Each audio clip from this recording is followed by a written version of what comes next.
भगवान श्री कृष्ण की वांगमयी प्रतिमूर्ति श्रीमद् भागवत महापुराण। दूर दूर से आई हमारी माताएं, बहनें, श्रोतागण, भक्तगण साधना टीवी और श्रद्धा टीवी पर कथा का रसपान कर रहे सभी भक्तों को जय श्रीमन्नारायण, जय श्री कृष्णा, राधे राधे। आप सभी भक्तों को जय श्रीमन्नारायण, जय श्री कृष्णा, राधे राधे, जय गौरी गोपाल। कैसे हैं आप लोग? आप सबका बहुत बहुत स्वागत। शांति से बैठ जाइए, प्रेम से कथा की इस धारा में डुबकी लगाकर जीवन को कृतार्थ कीजिए। हमारी मैया श्रीमती मुन्नी रैकवार जी इस पावन सी कथा को सुन रही हैं और अपने जीवन को कृतार्थ कर रही हैं। अपना लोक परलोक, अपनी 21 पीढ़ियों का मैया श्रीमती मुन्नी रैकवार जी कथा सुन करके पीढ़ी दर पीढ़ी का उद्धार कर रही हैं। स्वर्गीय श्री अभिनय रैकवार जी की स्मृति में ये कथा मैया खुरई जिला सागर से यहाँ सुनने के लिए आई हैं और अपना पूरा जीवन भगवान के श्री चरणों में मैया समर्पित कर रही हैं। तालियां बजा के हमारी मुन्नी मैया का स्वागत वंदन करें। आपने बहुत बड़ा पुण्य किया है मैया, अपने जीवन को कृतार्थ किया है। हमारी मैया भागवत सुन रही हैं और इनके द्वारा ना जाने कितने लोग भागवत सुन रहे हैं। भगवान खूब सुखी और स्वस्थ रखे मैया को, और मैया के साथ आए सभी परिवारी जन स्वस्थ रहें, सब पर भगवत कृपा बनी रहे। कल हमारी पुष्पा मैया आई और पुष्पा मैया ने गौरी गोपाल आश्रम में जब जब मैया आती हैं तो माताओं का भोजन, संतों का भोजन, रसोई, मैया बहुत सेवा कर रही हैं वर्षों से।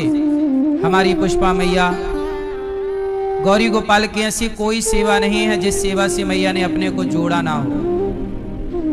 और जब से ये गौरी गोपाल से जुड़ी, सेवाओं से जुड़ी, तब से मैया के जीवन में बहुत परिवर्तन है। इनके चित्त में भक्ति का दीपक जल चुका है और इन्होंने अपने बच्चों को, इनके परिवार तो सब पहले से धर्म से जुड़े ही थे, पर मैया के बाद और मजबूत हो गया परिवार भगवान की कृपा से। ऐसी मैया पर भी भगवान की कृपा बनी रहे। ऐसे भले लोग समाज में स्वस्थ और सुखी रहें, ताकि इनके द्वारा समाज में सदा लोगों का भला होता रहे। अच्छे लोग रहने चाहिए, अच्छे लोगों के रहने से समाज का हित है। अब हमारी पुष्पा मैया जब भी आएंगी तो माताओं को भोजन, संतों का भोजन जरूर कराती हैं, अन्नदान अवश्य करती हैं। यही पुण्य है मेरी माँ। हमने घर में कितना जोड़ रखा है, तिजोरियों में भरा हुआ तिजोरियों में ही भरा रह जाएगा, बैंक में जमा किया बैंक में ही रह जाएगा, लेकिन किसी भूखे को रोटी खिला दी, वह पुण्य हमारे संग जाएगा। इसलिए जीवन में अच्छे कार्य सबको करते रहने चाहिए। जब भी अवसर मिले अच्छे कार्य करो। भागवत जी के पोथी पाठ भी आप अपने माता पिता को सुनवा सकते हैं। 19 जुलाई से भागवत जी के पोथी पाठ होंगे, आप भी अपने पितरों के लिए ये कार्य कर सकते हैं। प्रिय भक्तों, कल हम लोगों ने कथा में सुना कि भगवान के 24 अवतार हुए। नारायण, नारद, हरि, कपिल देव, श्री राम, हंस, हयग्रीव, मोहिनी, दत्तात्रेय, सुखधाम, नरसिंह, वामन, व्यास जी, ऋषभ देव, कौमार, यज्ञ पुरुष, धनवंतरी, बुद्ध, कल की अवतार, पृथु राजा, बारह पुनि, कृष्ण चंद्र भगवान, परशुराम, मत्स्य, कमठ, पद्म, पुराण, प्रमाण। भगवान के बहुत अवतार हुए हैं। कभी राम, कभी कृष्ण, कभी नरसिंह, कभी वामन। हमारे भगवान बार बार इस धरती पर आए हैं। इसलिए धर्म की रक्षा कौन कर सकता है? धर्म की रक्षा केवल भगवान करते हैं। भगवान की मर्जी से धर्म बढ़ता है। और सच बताएं, भगवान की मर्जी से ही अधर्म बढ़ता है। जब अधर्म बढ़ता है तब भगवान आकर के अधर्म को मारकर और धर्म की स्थापना करके समाज को यह मैसेज देते हैं कि अधर्म भी एक रास्ता है और धर्म भी एक रास्ता है। लेकिन आपको यह मैसेज भगवान देते हैं कि आप अधर्म से मत चलिएगा। भाई रास्ते तो दो ही हैं, तीसरा कोई रास्ता नहीं है। एक रास्ता है राम का और एक रास्ता है रावण का। बोलो हाँ। एक रास्ता है अर्जुन का, एक रास्ता है दुर्योधन का। या तो अर्जुन वाले रास्ते पे आप चलिए या तो दुर्योधन वाले, या तो राम वाले रास्ते पर चलिए या तो रावण वाले, या कृष्ण वाले रास्ते पर चलिए या कंस वाले, या प्रहलाद वाले रास्ते पर चलिए या हिरण्यकश्यपु वाले। हर जगह दो ही मिलेंगे आपको, या रावण वाले रास्ते पर चलो या विभीषण वाले। हर जगह रास्ते कितने हैं? जोर से, ये दो रास्ते हैं। और ये दो रास्तों में अब परिणाम पर विचार करिए कि सही रास्ते पर चलोगे तो परिणाम अच्छा होगा और बुरे रास्ते पर चलोगे तो परिणाम भी बुरा होगा। तो बुरा क्यों करना है? हर व्यक्ति को अच्छे रास्ते पर ही चलना चाहिए। किसी भी हाल में बुरे रास्ते का सहारा नहीं लेना चाहिए। अच्छा, वेद व्यास जी ने 17 पुराण लिखे। 17 पुराण लिखने के बाद वेद व्यास जी को शांति नहीं मिली। अच्छा, पुराण क्यों लिखे गए? गीता क्यों लिखी गई? मैया, ओ पीली मैया, हो गया मोबाइल का काम? सुनो, भगवत गीता क्यों लिखी गई? यदि गीता ना होती, रामायण ना होती, वेद पुराण ना होते तो आज हमें सही मार्ग बताने वाला कौन होता? समझ में आ रही है? आज हमें सही मार्ग पर चलने की प्रेरणा कहां से आती है? गीता से, रामायण से, भागवत जी से। यदि ये ना होते तो आज हमें सही मार्ग दिखाता कौन? आज गुरु संत लोग भी जो सही बातें बताते हैं वो सही बातें संत लोग कोई अपने मन से थोड़ी बताते हैं, वेद पुराण को पढ़ करके बताते हैं। तो जिसके अंदर जो भी अच्छी बातें हैं वो आई कहां से? वेद पुराण से, गीता से। हमारे अंदर यदि अच्छी बातें आई, अच्छे विचार आए तो आए कहां से? क्लबों में आप जाओगे तो अच्छे विचार नहीं आएंगे। आप गंजेड़ियों के पास बैठोगे, अच्छे विचार नहीं आएंगे। शराबियों के पास बैठोगे, अच्छे विचार नहीं आएंगे।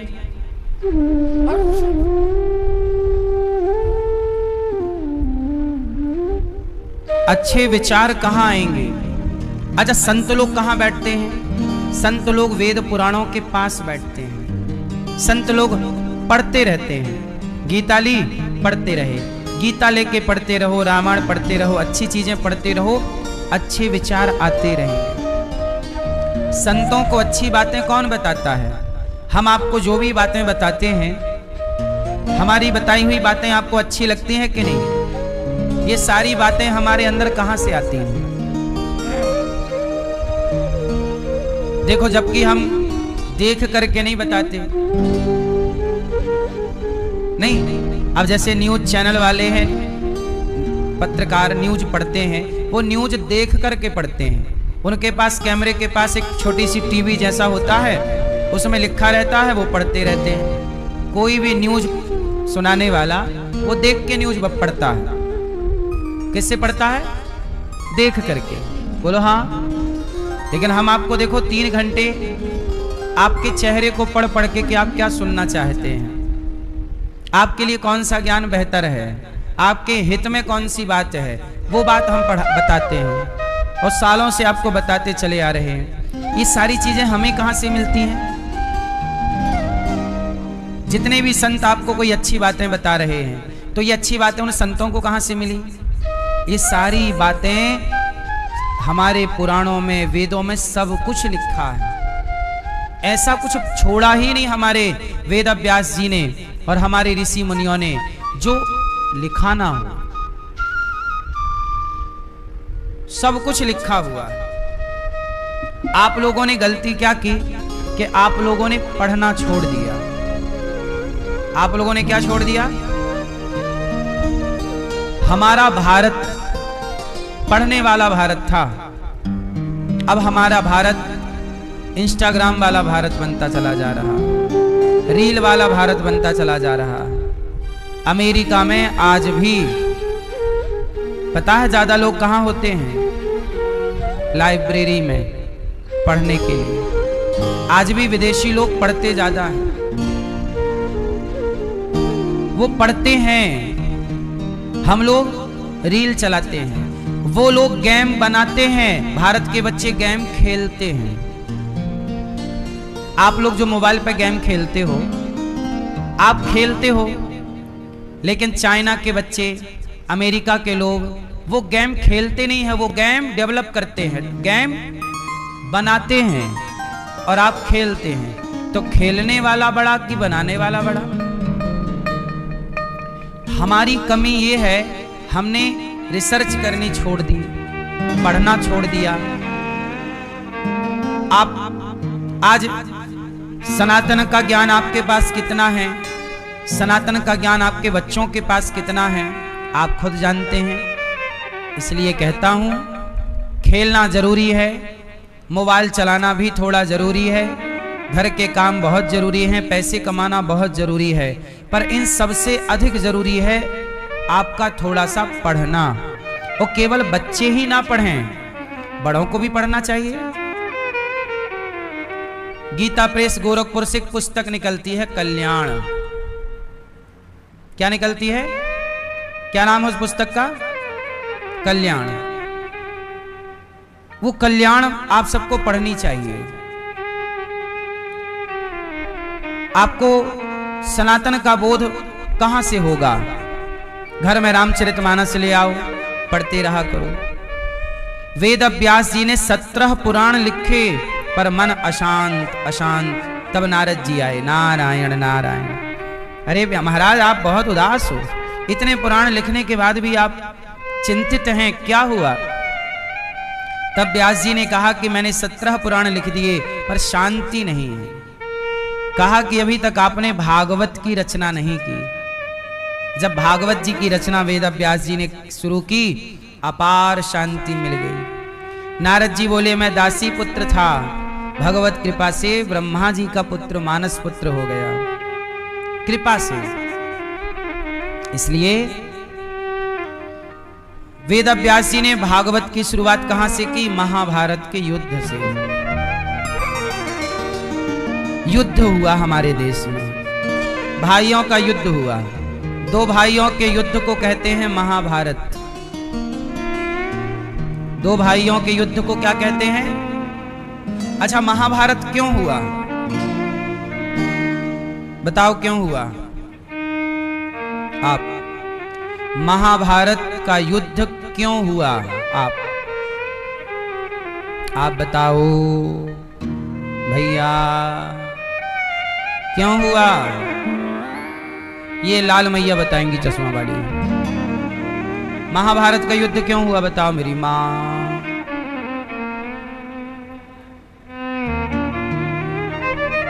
टोपी वाले भैया बताएंगे। हैं? द्रौपदी के कारण हैं? क्यों? द्रौपदी ने क्या गलती की थी? हैं? हैं? थोड़ा जोर से। अंधों का अंधा बोला था ऐसा? द्रौपदी जब आपको मिलेंगी तो पूछेंगी कि तुम्हें दुर्योधन की गलती नजर नहीं आई?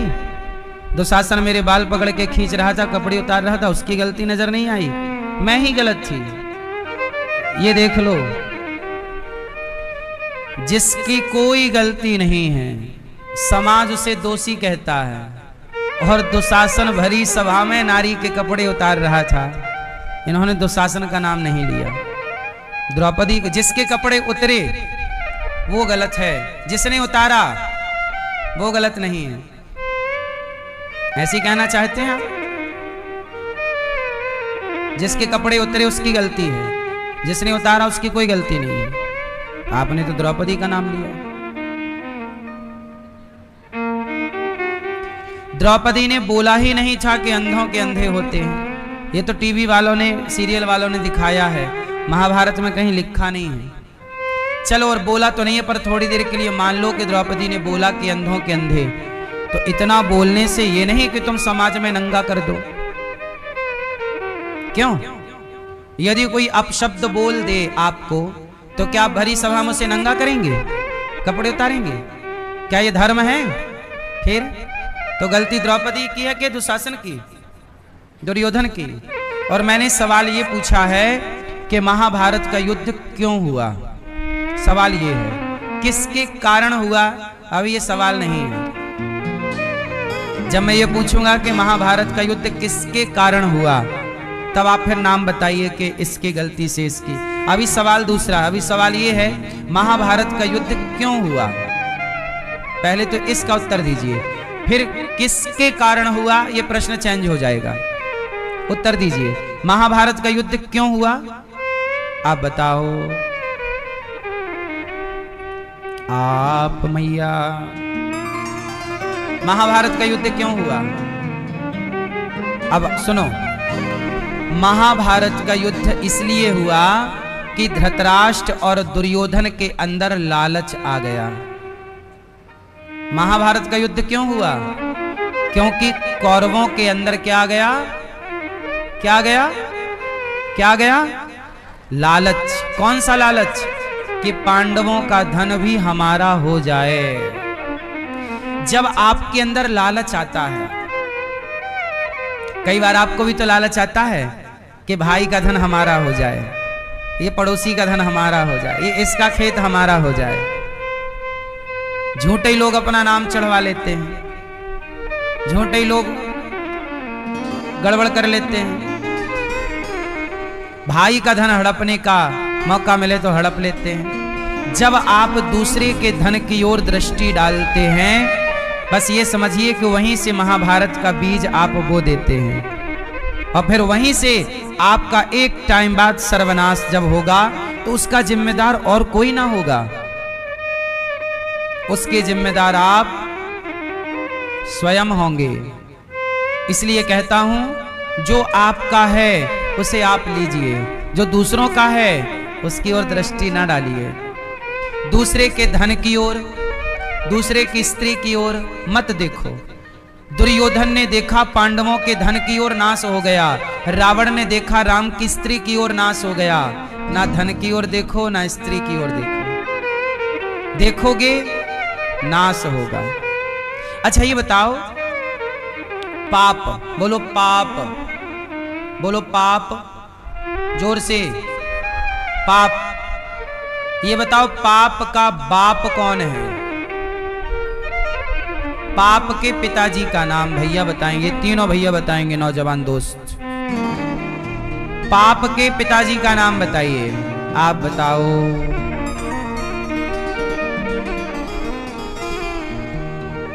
बोलो।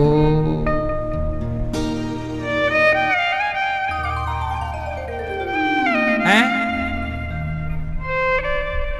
अरे अधर्म का ही पर्याय पाप है। हम पाप के पिताजी का नाम पूछ रहे हैं, ये पाप का पर्यायवाची बता रहे हैं। ए छोरी, तुम बताओ, बताओ बेटा, पाप के पिताजी का नाम बताओ। पाप का बाप कौन है? हाँ तुम हो, नाम बताओ, नाम है? कौन? चाचा जी हैं? भैया से पूछो, बगल वाले से। हाँ आपने भी सही बताया, लालच। लोभ। पाप के बाप का नाम है लोभ। पाप का बाप कौन? जोर से। यदि लोभ है तो ही लोग पाप करते हैं। यदि लोभ नहीं होगा तो कोई भी पाप, हर पाप के पीछे कोई ना कोई लोभ होता है, कोई चाह होती है, कोई इच्छा होती है। यदि ये लोभ समाप्त हो जाए तो आप पाप क्यों करेंगे?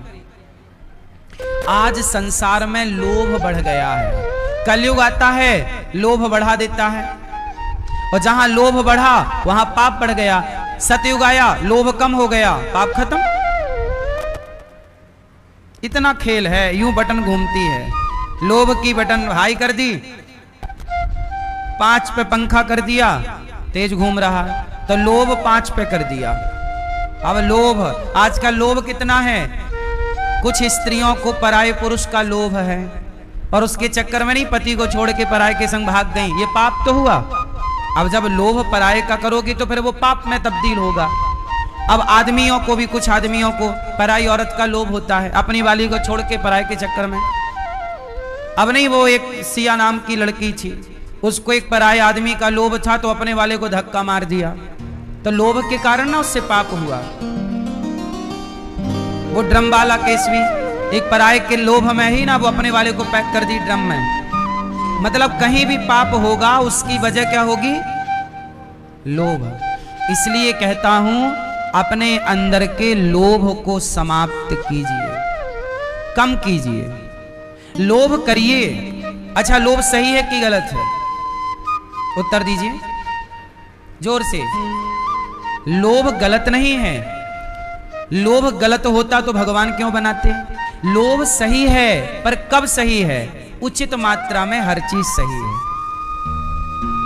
नमक दाल में अच्छा लगता है, लेकिन अच्छा लगता है तो चलो 1 किलो डाल दो।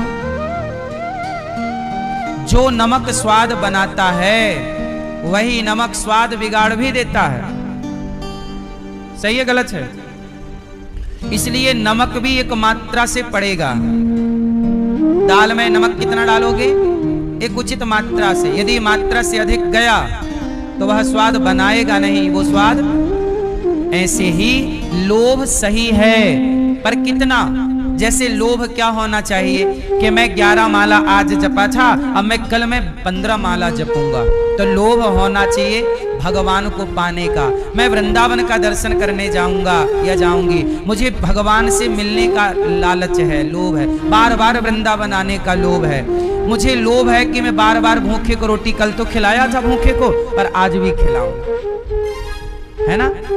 तो मुझे भी तो लोभ है। गौरी गोपाल में सबको भोजन मिल रहा है, मैं तो चाहता हूं कि आज 25,000 लोग आए तो कल 50,000 लोग प्रसाद पाएं। तो लोभ अच्छी चीजों का हो तो आपका लोभ सही है। जैसे आपके अंदर लोभ होना चाहिए कि मैं अपने माँ के पांव दबाऊंगा, मैं अपने पिता के लिए, एक पिताजी के लिए घर खरीद के पिताजी को गिफ्ट करूंगा।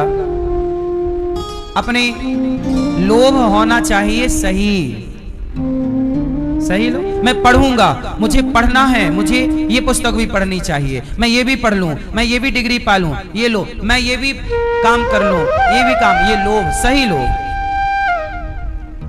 पर लोभ सही तो अच्छा होगा, पर लोभ तब बुरा हो जाता है जब आप कहते हैं कि भाई का धन भी मेरा हो जाए।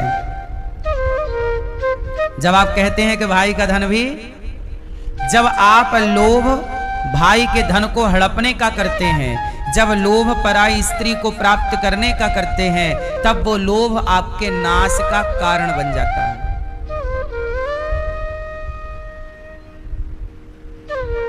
सही है?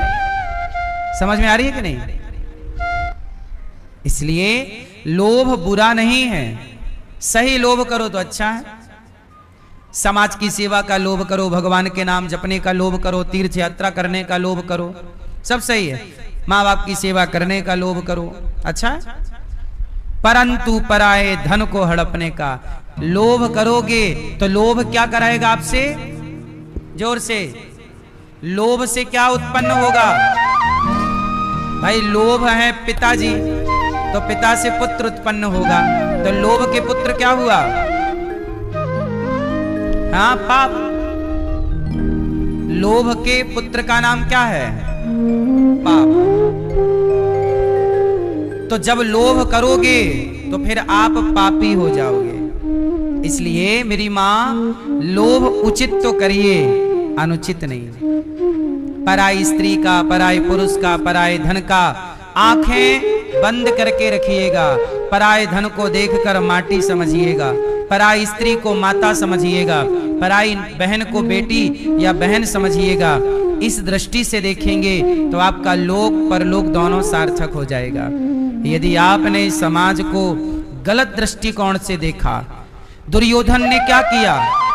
पांडवों की नारी को भी गलत तरीके से देखा, पांडवों की पत्नी का भी लोभ किया और पांडवों के धन का भी लोभ किया। बताओ, पांडवों के धन का और नारी का जब लोभ कौरवों ने किया तो कौरवों का सर्वनाश हुआ कि नहीं? पतन हुआ कि नहीं? इसलिए आपको जीवन में जितना ईश्वर देते रहें उतना रखते चलिए, मेहनत करते चलिए, बेवजह का लोभ मत करिए। जो मेरे भाग्य का है वो मुझे मिलना ही मिलना, जो मेरे भाग्य का है वो मुझे, भाग्य से ज्यादा आपको मिल नहीं सकता। इसलिए मेहनत तो करनी चाहिए। तू कर्म कर, काम कर, पर ईश्वर पर भरोसा रख। जितना तेरा है वो तेरे हाथ में आएगा। यदि तेरे भाग्य से ज्यादा तेरे हाथ में आ जाएगा ना, तो चोर चुरा के ले जाएगा या कहीं गिर जाएगा। कई बार आपका पैसा गिर जाता है, चोर नहीं ले गया, आपने कहीं गिरा दिया, सही है। और कई बार आपकी खोई हुई चीज सालों बाद आपको मिल जाती है। आपने कहीं कान के झुमके रख दिए, मंगलसूत्र, और भूल गए। आपको लगा रे गुम गया, कहीं गिर गया, आपको लगा रे वो तो गुम गया, रोए आप, रोए, अरे मंगलसूत्र गुम हो गया, कान के झुमके हमारे सोने के गुम हो गए, रोए आप। लेकिन एक साल बाद आपको वही झुमका या वही चीज आपको मिल गई, अरे ये रखा था, हमारी नजर नहीं पड़ी। तो जो आपका है वो कहीं नहीं जाएगा। जो आपकी मेहनत का है उसे चोर नहीं चुरा सकता। और जो आपके भाग्य से ज्यादा आ जाए, गलत तरीके से आपने पा लिया, आ जाए, चला जाएगा। इसलिए जीवन में संतुष्ट रहना चाहिए, प्रसन्न रहना चाहिए। हर हाल में जितना ईश्वर दे रहे हैं वो मेरे भाग्य का मुझे मिलेगा। एक क्या हुआ, एक आदमी था, वो नौकरी करता था, बहुत ईमानदार नौकरी करता। एक दिन क्या हुआ, सालों नौकरी उसने की, बहुत ईमानदारी से मेहनत ज्यादा करता। एक दिन उसके मालिक ने बुलाया, ए यहां, तुम बहुत मेहनत करते हो, मैं तुम्हारी सैलरी बढ़ाना चाहता हूं। तुम ईमानदार हो, काम चोरी नहीं करते, मेहनत कर, मैं तुम्हारी सैलरी बढ़ाना चाहता हूं। आज से मैं तुम्हारे 2000 रुपए महीने के बढ़ाऊंगा। ठीक है। उसने ना तो मालिक को धन्यवाद दिया कि मालिक धन्यवाद तुमने 2000 बढ़ाए, और वो चला गया। ठीक है, आप बढ़ा देना। मालिक ने 2000 बढ़ा दिया, पर जब बढ़ाया तो मालिक को लगा यार इसने हमें धन्यवाद तो दिया नहीं, हमारी प्रशंसा तो की नहीं कि मालिक जी आपने हमारा 2000 बढ़ा के बड़ा उपकार किया। तो ऐसा हुआ कि उसे जब 2000 बढ़ के दिए गए, वो 2000 बढ़ के पेमेंट पाया, उसकी 20,000 थी तो 22,000 हो गई। अब ऐसे करते करते 4 महीने हो गए। 4 महीने बाद उसके बॉस ने, मालिक ने कहा कि यार इसने तो एक बार भी धन्यवाद नहीं दिया, चलो इसके 2000 बढ़ाए थे, 2000 हम कम करेंगे, अब जितना था उतना ही देंगे।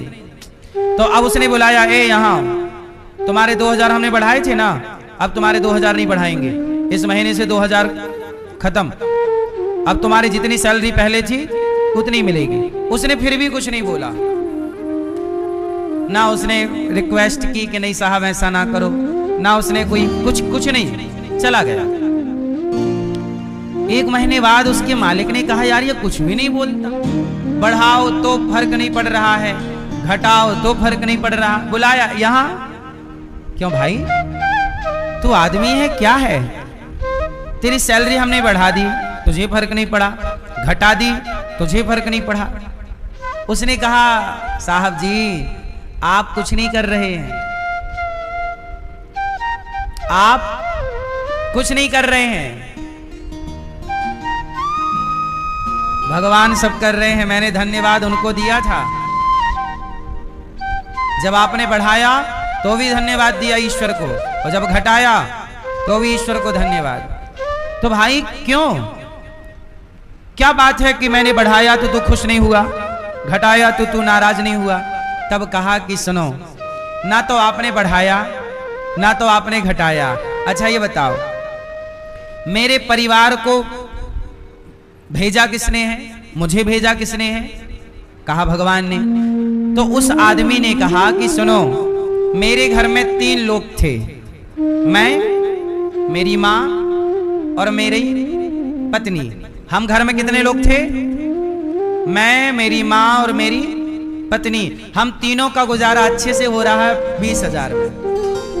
कितने में गुजारा हो रहा है, तो हमें कोई शिकायत नहीं। आप 20,000 दे रहे हैं बहुत है, हम 20,000 में अपना बढ़िया खा पी लेते हैं और थोड़ा सा बचा भी लेते हैं। परंतु जब आपने मेरी पेमेंट 22,000 कर दी तो जानते हैं उसी दिन जिस दिन आपने पेमेंट बढ़ाई उसी दिन मेरी पत्नी के एक बेटी हुई, मतलब मैं पिता बन गया, मेरे घर एक नया मेहमान आया, मेरी बेटी आई। और जब बेटी आई तो बेटी का अपना खर्चा बढ़ गया, बच्चे हुए तो क्या बढ़ा, खर्चा बढ़ा। और जब खर्चा बढ़ा तो चिंता किसको हुई, बोलो, चिंता भगवान को। जब खर्चा बढ़ा तो भगवान ने आपको प्रेरणा की और 20 का 22 करा दिया आपसे।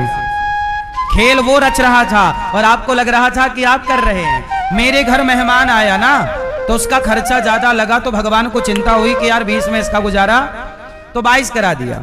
अच्छा चल 22 कर दिया, पर अब तो मैंने 20 कर दिया, अब बोल, बोला नहीं, आपने जिस दिन मेरा 20 किया उसी दिन मेरी दादी टपक गई।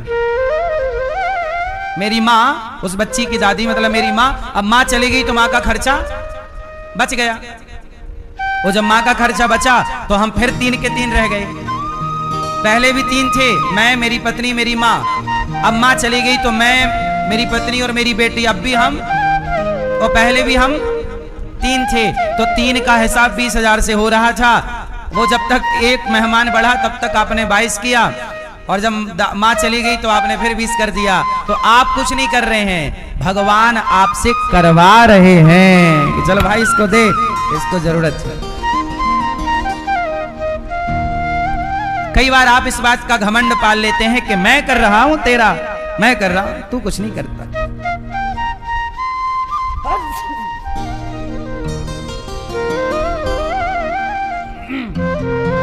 तू कुछ नहीं करता।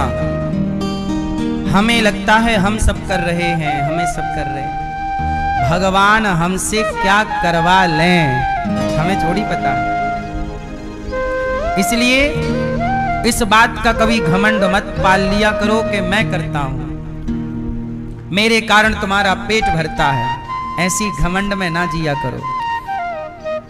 सबका पेट भरने वाले भगवान हैं, सबकी चिंता करने वाले, हाँ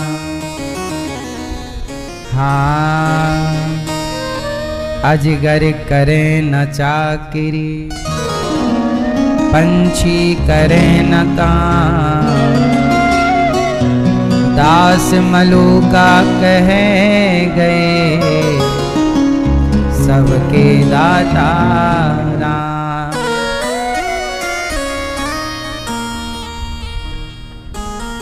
इसलिए कहता हूं जीवन में संतुष्ट रहिए और किसी की ओर ना देखिए, भगवान की ओर देखिए।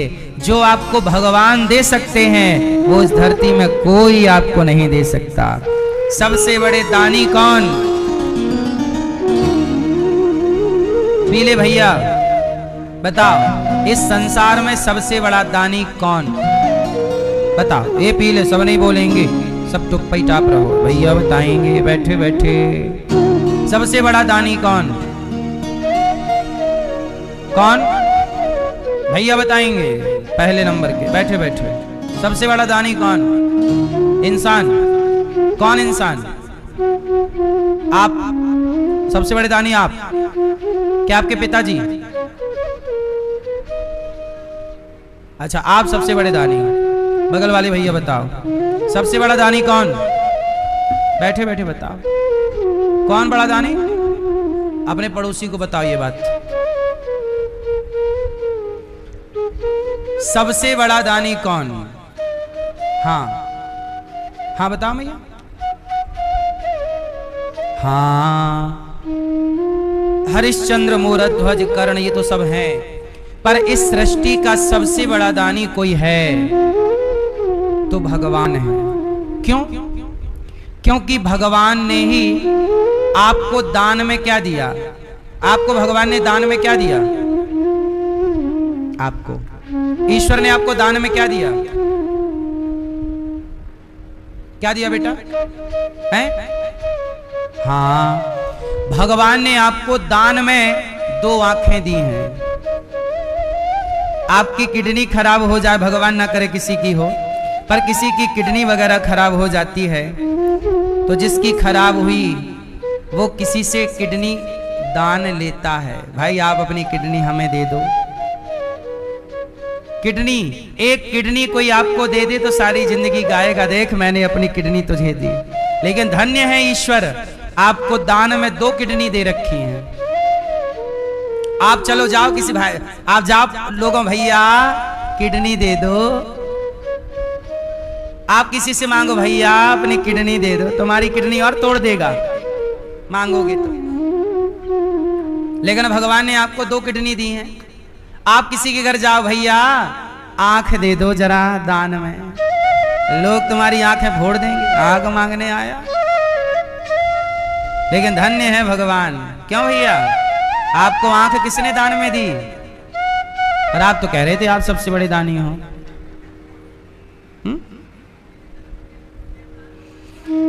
आपको पांव किसने दान दिए? जोर से। और हाथ किसने दिए? और ये सुंदर सी वाणी, बोलो राधे राधे। कितना अच्छा बोलते हैं आप लोग, आपकी वाणी कितनी मधुर है। जितना अच्छा आप बोलते हैं ना, सारी जिंदगी में कुत्ता इतना अच्छा नहीं बोल पाता, बिल्ली नहीं बोल पाती।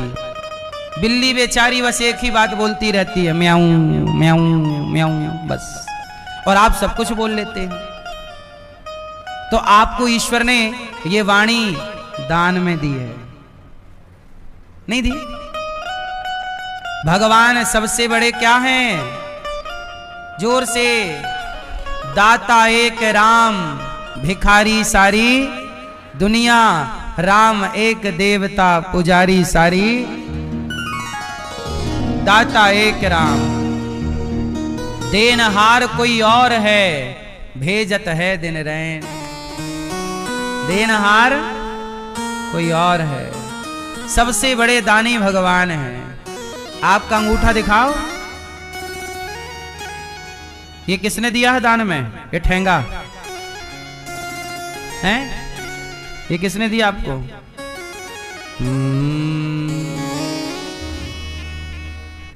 शरीर में जितने आपके रोमे हैं, रोम, एक एक रोम आपको ईश्वर ने दे रखा है। हर चीज ईश्वर की है। आपका क्या है आपके शरीर में? भैया बताएंगे इस शरीर में आपका क्या है? भैया आपके शरीर में आपका क्या है? आपका रोम रोम ईश्वर का दिया है, अंग अंग ईश्वर का दिया है। आपका क्या है आपके शरीर में? मैया बताओ, चश्मा वाली मैया, क्या है? तो झूठे घमंड ना किया करो कि ये मेरा, ये मेरा। ये बात सही है कि गलत है? जोर से। ये मेरा, ये सही है कि गलत? ये सेंटेंस सही है कि गलत है? ये बात राइट है कि रॉन्ग है? क्या बात गलत है? ये मेरा, ये गलत है? और आप लोग दिन भर क्या बोलते हो? ये मेरा, ये मेरा, मेरा, मेरा। इतने झूठ तो आप लोग दिन में बोल ही लेते हैं। ये मेरा बेटा है, ये मेरा बेटा है। ये सच है कि झूठ है? क्या है? हैं? सच है? ये बेटा मेरा है, ये सच है झूठ है? आपके शरीर में जब आपका कुछ नहीं है तो बेटा आपका कैसे हुआ? समझाओ जरा हमें मैया। हैं? अब बोलते तो फिर कुछ भी हैं, अब कुछ भी लोग बोल रहे हैं। अब झूठ कोई लोग सच मान बैठे। ये बेटा मेरा है, ये सेंटेंस गलत है। इसे